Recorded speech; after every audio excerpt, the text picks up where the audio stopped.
আপনারা ভূতে বিশ্বাস করেন কি না সেটা আমি জানি না। আমিও আগে করতাম না, কিন্তু এক ঠাকুমার কাছ থেকে যেদিন এই ঘটনাটা শুনেছি সেদিন থেকে আমার মনেও একটু ভয় জন্মেছে। আজ যে ঘটনাটি শুনবেন সেটি একটি ভৌতিক পুকুরকে ঘিরে।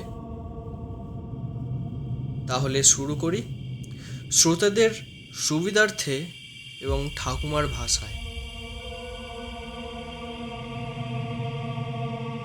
অনেক বছর কেটে গেছে, তবুও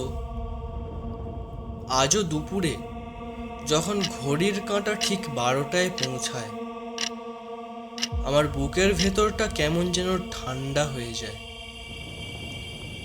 কারণ সেই সময়টার সঙ্গে জড়িয়ে আছে একটা পুকুর, একটা অভিশাপ, আর একজন মানুষের শেষ চিৎকার। আমাদের গ্রামের নাম ছিল সালবেরিয়া। গ্রামের একদম শেষ প্রান্তে ছিল একটা পুরনো পুকুর।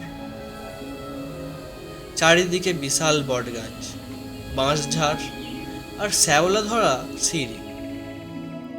ছোটবেলা থেকেই শুনে এসেছি দুপুর 12টার পর ওই পুকুরে নামা নিষেধ। কারণ লোকের মুখে একটা গল্প প্রচলিত আছে। প্রায় 50 বছর আগে একটা ছোট্ট ছেলে নাকি গরমের দুপুরে স্নান করতে নেমেছিল ঠিক 12টার সময়। তারপর সে আর জলের ওপরে উঠে আসেনি। অনেক খোঁজাখুঁজির পর তার মৃতদেহ পাওয়া যায়। তারপর থেকেই নাকি দুপুর 12টার পর যেই ওই পুকুরে নামে সে আর স্বাভাবিকভাবে ফিরে আসে না। আমি এসব গল্প শুনে হেসেই উড়িয়ে দিতাম। ভাবতাম গ্রামের মানুষের কুসংস্কার। ঘটনাটি ঘটেছিল আমি যখন কলেজে পড়ি, ঠিক তখন গরমের ছুটি চলছিল। আমি, রিয়া আর মৌ তিনজন মিলে গ্রামের রাস্তা ধরে হাঁটছিলাম। রোদে গা পুড়ে যাচ্ছিল। তখন রিয়া বলল, কিরে, চল না পুকুরে নেমে একটু স্নান করি। আমার বুকটা কেমন ধক করে উঠল। আমি বললাম, না, এখন যাব না। রিয়া হেসে বলল, তুইও নাকি এসব বিশ্বাস করিস? আমি ঘড়ির দিকে তাকালাম। 12টা বাজতে তখন আর 5 মিনিট বাকি। আমি বললাম, চল একটু পরে আসবো, বুঝলি। কিন্তু রিয়া কারোর কথা শুনল না। সে সোজা সিঁড়ি দিয়ে নেমে গেল। আমরা দুজন দাঁড়িয়ে দেখছিলাম। রিয়া জলে নেমে হাসতে হাসতে সাঁতার কাটছে, বারবার ডুব দিচ্ছে, আবার উঠে আসছে। তার মুখে কোনো ভয় নেই, বরং আমাদের উদ্দেশ্যে বলছে, দেখেছিস? কোথায় ভূত, কোথায় টান? আমি তখনও অস্বস্তি অনুভব করছিলাম। কারণ হঠাৎ চারপাশটা অস্বাভাবিক চুপচাপ হয়ে গিয়েছিল। ঝিঁঝি পোকার ডাকও থেমে গিয়েছিল। বাতাসও যেন থেমে গেছে। কিছুক্ষণ পর রিয়া সিঁড়ি বেয়ে ওপরে উঠে এলো। আমরা সবাই হাঁপ ছেড়ে বাঁচলাম। আমি মনে মনে ভাবলাম, সবই তার মানে গল্প, সবই মিথ্যা। ঠিক তখনই রিয়া তার পায়ের দিকে তাকালো আর বলল, ইস, পায়ে কত কাদা লেগে আছে। সে আবার নিচের ধাপে বসে শুধু পা ধোয়ার জন্য জলে নামলো। রিয়ার মুখের হাসিটা মিলিয়ে গেল। সে নিচের দিকে তাকিয়ে রইল। তারপর খুব আস্তে বলল, কে? আমরা অবাক হয়ে তাকিয়ে আছি। সে আবার বলল, কে আমার পা ধরেছে? আমরা ভাবছিলাম সে হয়তো মজা করছে, কিন্তু পরের মুহূর্তেই তার চোখ দুটো ভয়ে বড় হয়ে গেল। সে প্রাণপণে সিঁড়ি আঁকড়ে ধরল আর চিৎকার করে উঠল, বাঁচাও! আমি দৌড়ে গেলাম, হাত বাড়িয়ে ওকে ধরলাম, কিন্তু আমি টের পেলাম রিয়াকে শুধু জল টানছে না, মনে হচ্ছিল জলের নিচে কেউ ওর দু পা শক্ত করে ধরে রেখেছে। আমি প্রাণপণে টানছি। মৌ এসে ধরল।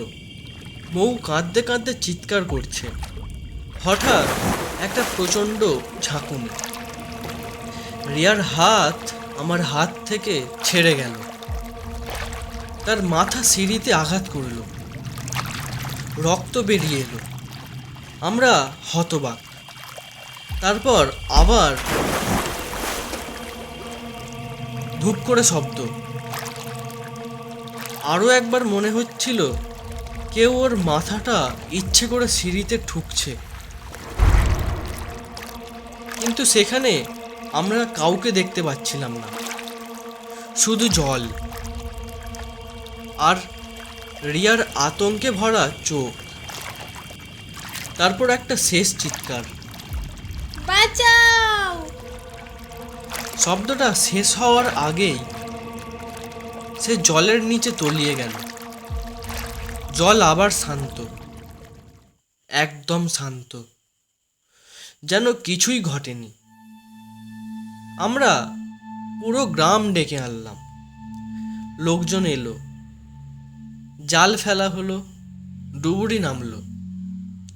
ঘন্টার পর ঘন্টা খোঁজা চলল, কিন্তু রিয়ার কোনো খোঁজই নেই। সূর্য ডুবে যাওয়ার ঠিক আগে পুকুরের মাঝখানে তার নিথর দেহটা ভেসে উঠল।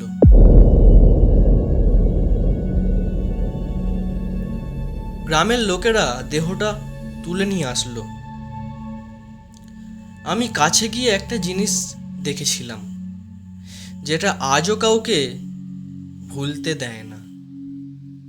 রিয়ার দুই গোড়ালিতে ছোট ছোট আঙুলের মতো কালচে দাগ, যেন একটা শিশুর হাত মৃত্যুর আগে পর্যন্ত ওকে শক্ত করে ধরে রেখেছিল।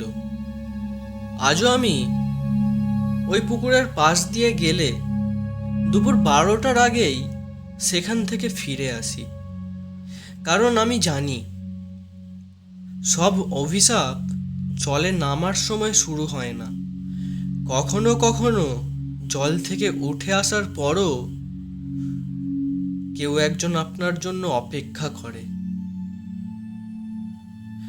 আর যদি কোনো দিন আপনি কোনো নির্জন পুকুরে দুপুর 12টার সময় পা ধোয়ার সময় অনুভব করেন কেউ আপনার গোড়ালি ছুঁয়ে দিল, তাহলে অপেক্ষা করবেন না, জল থেকে উঠে আসবেন, কারণ হয়তো সে আপনাকে নিচে নিয়ে যাওয়ার জন্যই অপেক্ষা করছে।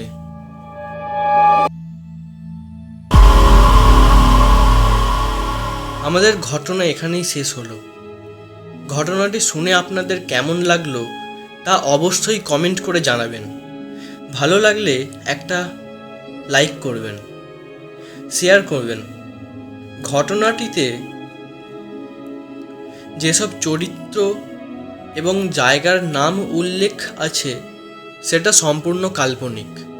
যদি বাস্তবের সঙ্গে কোনো মিল থেকে থাকে সেটা সম্পূর্ণ কাকতালীয়।